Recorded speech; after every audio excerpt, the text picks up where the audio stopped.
जय श्री राम दोस्तों। ये मेरा प्रैक्टिस सेट 1 है। तो चलिए हम इसकी प्रैक्टिस करते हैं। ठीक है। हिंदी की मूल उत्पत्ति किससे हुई है? तो हिंदी की जो मूल उत्पत्ति है वो शौरसेनी अपभ्रंश से हुई है। भारत की प्रथम देश भाषा कौन सी है? तो पाली है। भारत की प्रथम जो देश भाषा है वो पाली है। निम्नलिखित में से कौन सी भाषा संस्कृत भाषा का अपभ्रंश है? पाली है। ठीक है। और क्वेश्चन नंबर 4 आइए देखते हैं। भाषा के शुद्ध रूप का ज्ञान किससे होता है? तो भाषा के जो शुद्ध रूप का ज्ञान है वो हमें व्याकरण से ही होता है। हिंदी में स्वतंत्र रूप से बोले जाने वाले अक्षर क्या कहलाते हैं? तो जो स्वतंत्र रूप से जिन्हें हम बोल सकते हैं वो स्वर कहलाते हैं।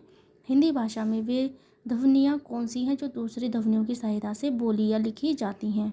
तो व्यंजन है। व्यंजन को ही हम स्वर की सहायता से बोलते या लिखते हैं। ठीक है। और 7 क्वेश्चन देखिए। क ख ग फ में से कौन सा उर्दू से लिया गया है? तो उर्दू से जो लिया गया है, जिस ख पे बिंदी लगी है ना वो लिया गया है। अगर यही बिंदी क पे होती नीचे की तरफ तो फिर क हो जाता। ठीक है। जिन शब्दों में अंत में अ आता है उन्हें क्या कहते हैं? तो उन्हें आकारांत कहते हैं। और अब है शुद्ध वर्तनी। शुद्ध वर्तनी देखिएगा, जो अनुच्छेद है इसकी शुद्ध वर्तनी बतानी है। तो जो अनुच्छेद सी नंबर वाला है वो ठीक है। और पूंजीवाद में पूंजीवाद जो बी नंबर का है वो ठीक है। और अंतर्निहित में सी नंबर का अंतर्निहित ठीक है। और परीक्षा में 4 नंबर का ठीक है। 4 नंबर वाला परीक्षा ठीक है।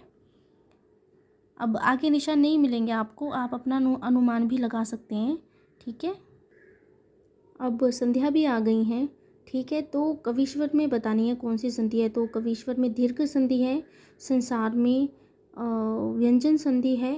तन्मय में व्यंजन संधि है। इत्यादि में यन संधि है। पुनर्जन्म में पुनर्धन जन्म बी नंबर वाला पुनर्धन जन्म ठीक है। और पितृ ऋण में सी नंबर का पितृधन ऋण पितृ ऋण ठीक है। इत्यादि में इति धन आदि इत्यादि। और युधिष्ठिर में पहले नंबर का युधि धन स्थिर युधिष्ठिर। जगदीश में जगत धन ईश जगदीश। ठीक है। और कनकटा में बी नंबर का हमारा सही होगा कान धन कटा कनकटा। और रामायण में होगा सी नंबर का ठीक राम धन अयन रामायण। ठीक है। और अब समास भी आ गए हैं। तो समास हमें दशानन में बताना है कौन सा समास है। तो दशानन में जो होगा वो बहुब्रीहि समास होगा, क्योंकि 10 है आनंद जिसके, ये किसी तीसरे अर्थ की ओर इंगित होता है तो बहुब्रीहि समास होगा। रोग पीड़ित रोग से पीड़ित यानी तत्पुरुष। प्रतिमान प्रतिमान में प्रति उपसर्ग लगा है, तो जितने भी हमारे उपसर्ग वाले होते हैं वो अव्ययी भाव होते हैं। ठीक है। तो इसमें अव्ययी भाव होगा। और वीर पुरुष वीर है जो पुरुष यानी तत्पुरुष। ठीक है। क्योंकि इसमें कर्मधारय नहीं दिया हुआ। वीर पुरुष में अगर कर्मधारय होता तो हमारा कर्मधारय हम लगाते, लेकिन इसमें तत्पुरुष दिया हुआ है तो तत्पुरुष होगा। ठीक है।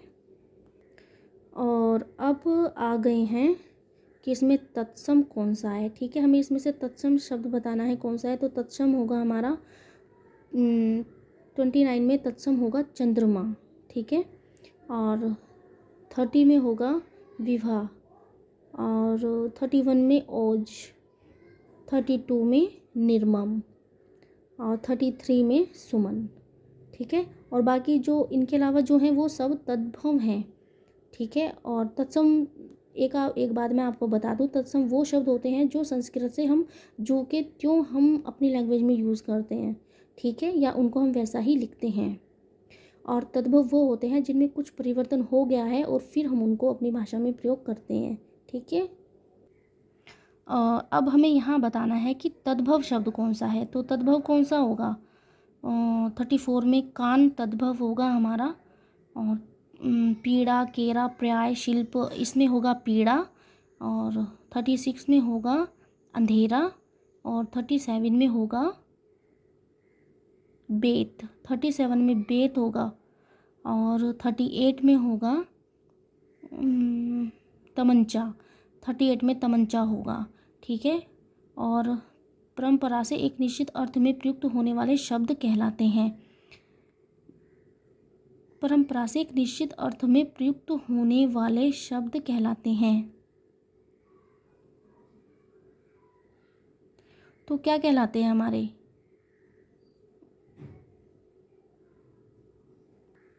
योग रूढ़ कहलाते हैं। ठीक है, अब आगे देखिए, निम्नलिखित प्रत्येक 4 विकल्पों में से बेमेल असंगत शब्द चिन्हित कीजिए। ठीक है, शारीरिक, दैहिक, मानसिक, आदि। देखो जो 3 है हमारे ऊपर के, शारीरिक, दैहिक, मानसिक, ये एक ही मतलब एक ही प्राय है इनका। शारीरिक शरीर, दैहिक शरीर, और मानसिक, मानसिक भी एक शरीर की उसमें ही है, लेकिन आदि इनसे अलग है। ठीक है, घर, प्रयोजन, परिवार, बच्चे।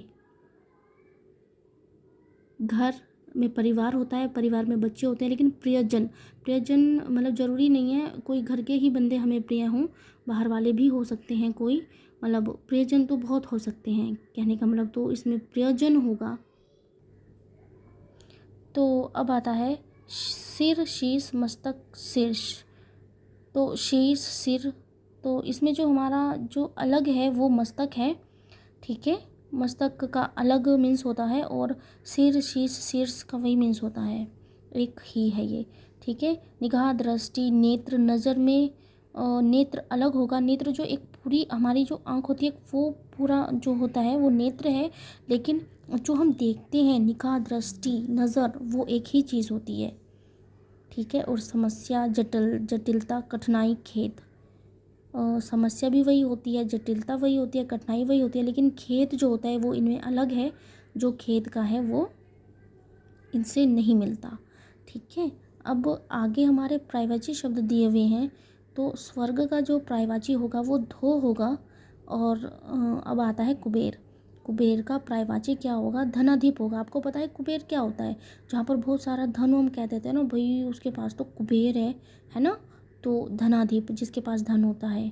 ठीक है, रात्रि, और रात्रि का जो पर्यायवाची होगा वो होगा विभावरी होगा। ठीक है, और भगीरथी। अरे थोड़ा सा ब्लर हो रहा है ना, अभी हो जाएगा, ठीक हो जाएगा, ठीक दिखेगा अभी कुछ टाइम बाद ना। ठीक है, भगीरथी।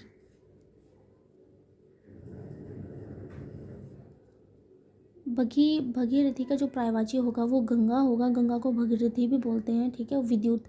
अब आता है विद्युत। विद्युत का होता है दामिनी। ठीक है, और वैसे मैं बोल रही हूँ आपको समझ आना चाहिए।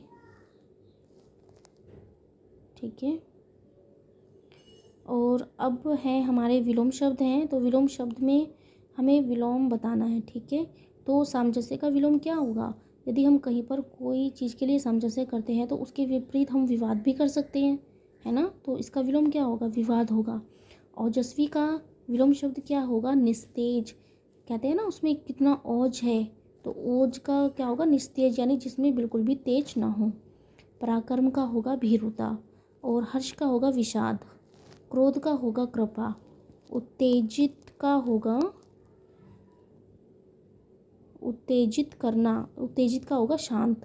ठीक है, और रंक का होगा धनवान। भाई कोई रंक है उसके अपोजिट क्या होगा? धनवान ही हो सकता है। ठीक है, अब यहाँ पे कुछ साहित्य से क्वेश्चंस हैं, तो इन्हें देख लीजिएगा। गबन जो कृति है वो किसकी है? गबन तो मुंशी प्रेमचंद की है। कुरुक्षेत्र किसकी है? कुरुक्षेत्र रामधारी सिंह दिनकर की है। आपको पता है इनकी कृति और उर्वशी पर इनको ज्ञानपीठ पुरस्कार भी प्राप्त है। और चित्रलेखा किसकी है बताइएगा? चित्रलेखा है भगवती चरण वर्मा की। और यामा किसकी है? यामा है महादेवी वर्मा की। और गीतांजलि के रचयिता कौन है बताइए? गीतांजलि के रचयिता कौन है?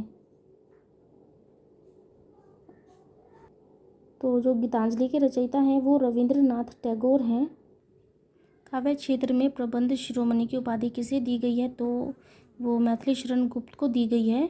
और बच्चन जी ने प्रथम बार जीवन और मानवता के प्रति अपने प्रौढ़ भावों की वाणी किस कृति में दी है? तो प्रणय पत्रिका में दी है। ठीक है, इसका आंसर है प्रणय पत्रिका। तो हमें पंक्ति बतानी है किसकी है। पंक्ति क्या है?